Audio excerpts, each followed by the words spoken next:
There once was a man named Scrooge who hated Christmas cheer. He grumbled in his office when Christmas time was near. Bah! Humbug! I hate Christmas. Old Marley was as dead as a doornail. Scrooge was his sole executor, his sole friend, and sole mourner. Oh, but he was a tight-fisted hand at the grindstone, Scrooge. A squeezing, wrenching, grasping, scraping, clutching, covetous old sinner. One frosty Christmas Eve, when Scrooge was all alone, Old Scrooge sat busy in his counting house. It was cold, bleak, biting weather, and the door of Scrooge's counting house was open that he might keep his eye upon his clerk in a dismal little cell beyond. "A Merry Christmas, Uncle! God save you!" cried a cheerful voice. It was the voice of Scrooge's nephew, who came upon him so quickly that this was the first intimation he had of his approach. "Ah!" said Scrooge. "Humbug!" "Christmas a humbug, Uncle?" said Scrooge's nephew. "You don't mean that, I'm sure." "I do," said Scrooge. "If I could work my will, every idiot who goes about with Merry Christmas on his lips should be boiled with his own pudding and buried with a stake of holly through his heart. Keep Christmas in your own way and let me keep it in mine." "Keep it?" repeated Scrooge's nephew. "But you don't keep it." "Let me leave it alone, then. Much good may it do you," said Scrooge. "Much good it has ever done you." "Oh, don't be angry, Uncle. Come, dine with us tomorrow." "Bah, humbug. Good afternoon," said Scrooge. And his nephew left the room without an angry word notwithstanding. At length, the hour of shutting up the counting house arrived. Scrooge admitted the fact to the expectant clerk. "You'll want all day tomorrow, I suppose," said Scrooge. "If quite convenient, sir." "It's not convenient, and it's not fair." The clerk observed that Christmas came only once a year. "A poor excuse for picking a man's pocket every 25th of December." He walked out with a growl, took his melancholy dinner in his usual melancholy tavern, and went home to bed. He lived in chambers which had once belonged to his dead partner, Marley. At the door, Scrooge saw in the knocker not a knocker, but Marley's face. It looked at Scrooge as Marley used to look, with ghostly spectacles turned up on its ghostly forehead. As Scrooge looked fixedly at this phenomenon, it was a knocker again. So he closed his door and locked himself in. he heard the sound of clanking and a ghastly, ghostly groan.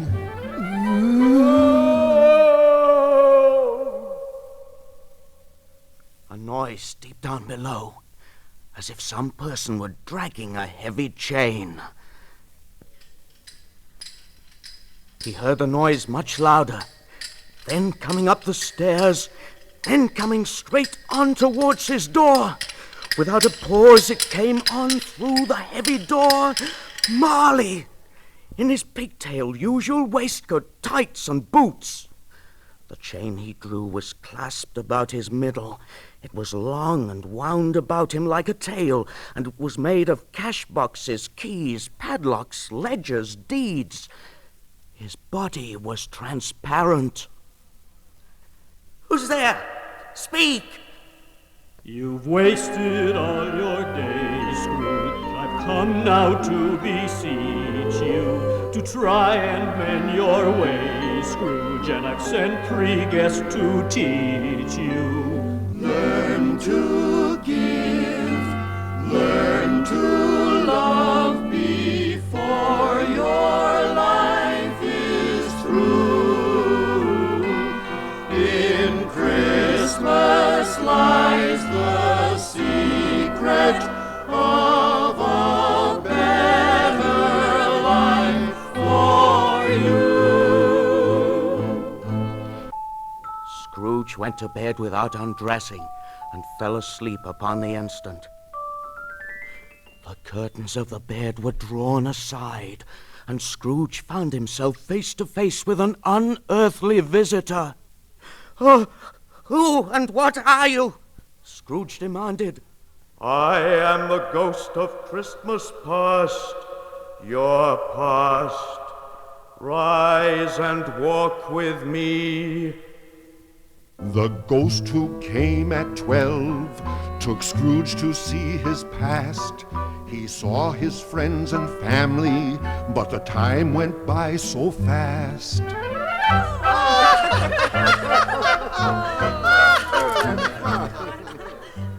See what you've missed, Scrooge.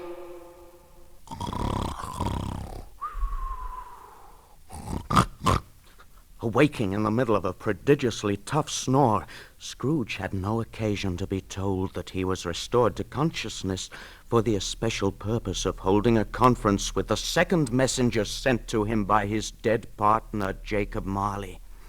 It was his own room, but in easy state there sat a jolly giant. I am the ghost of Christmas present. Look upon me. Spirit, replied Scrooge submissively, conduct me where you will. I went forth last night on compulsion, and I learned a lesson which is working now. The ghost of Christmas present told Scrooge of Christmas fun. He heard a little boy he knew say, "Bless us, everyone!" The good spirit took Scrooge to Bob Cratchit's dwelling, where all the family prepared for Christmas dinner. Mrs. Cratchit laid the cloth, assisted by Belinda Cratchit, second of her daughters, while Master Peter Cratchit plunged a fork into the potatoes. And now 2 smaller Cratchits, boy and girl, came tearing in. "There's Father coming," cried the young Cratchits. And in came Father, his threadbare clothes darned up to look seasonable, and Tiny Tim upon his shoulder. "Little Tim behaved as good as gold," said Bob Cratchit. "He told me coming home that he hoped people saw him in church because he was a cripple, and it might be pleasant to them to remember upon Christmas Day who made lame beggars walk and blind men see." At last dishes were set on, and Grace said, "Oh, there never was such a goose. Its tenderness, flavor, size, and cheapness were the themes of universal admiration. Eked out by apple sauce and mashed potatoes, it was just barely enough for the whole family." Then Bob proposed, "A Merry Christmas to us all, my dears. God bless us." "God bless us, everyone," said Tiny Tim. He sat very close to his father's side. Bob held his withered little hand, and everyone sang, Learn to give, learn to love before your life is through. "Spirit," said Scrooge with an interest he had never felt before, Tell me if Tiny Tim will live.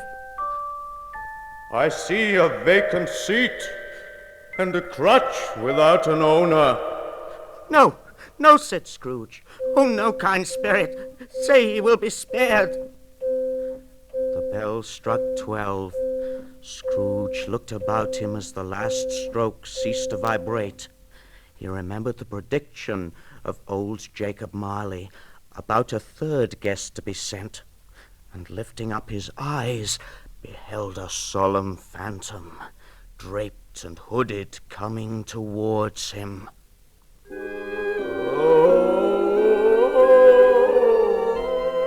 The third ghost was mighty gloomy, the ghost of a Christmas yet to come, while showing Scrooge his very own tomb. He said, You must now get set to come. Ghost of the future, I fear you more than any specter I've seen.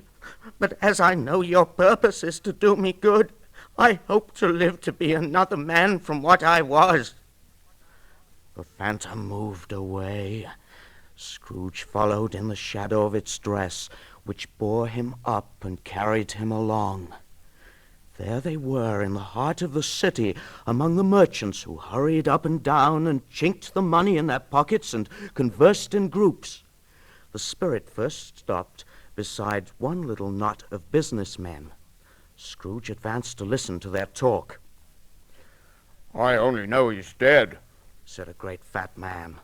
"It's likely to be a very cheap funeral, for upon my life, I don't know of anybody to go to it." Scrooge knew the men and looked towards the spirit for an explanation. The phantom glided on. Its finger pointed to two persons meeting. Scrooge listened again. He knew these men also. They were very wealthy and of great importance. He had made a point always of standing well in their esteem.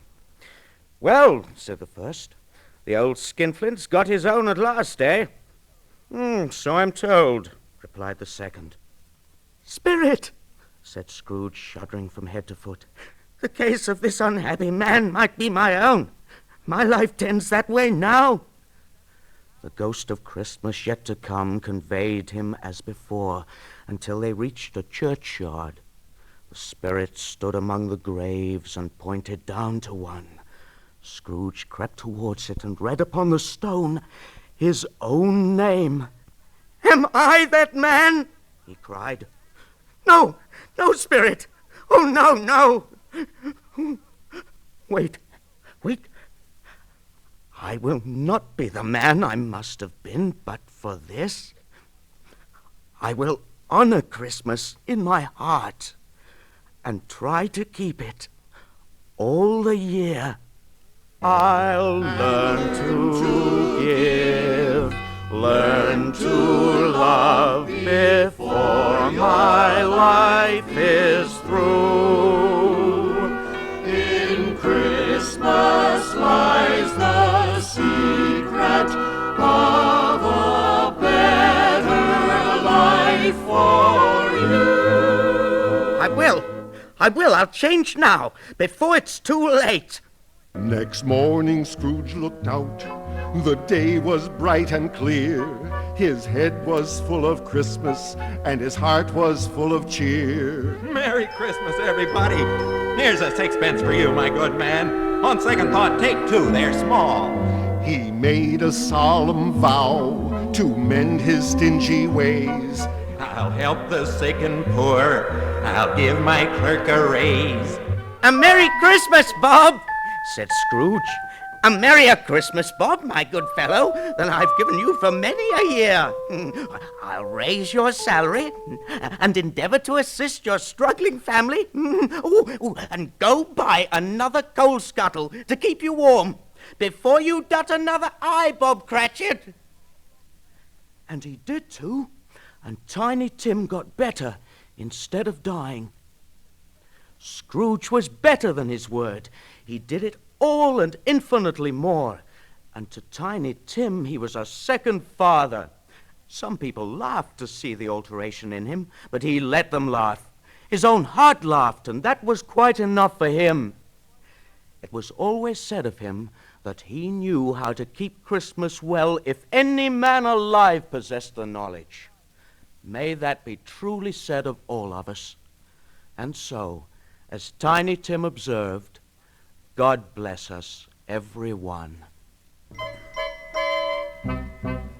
A happy life lay ahead of him, for this is a happy tale we tell. And it was always said of him that he knew how to keep Christmas well. He learned to love, he learned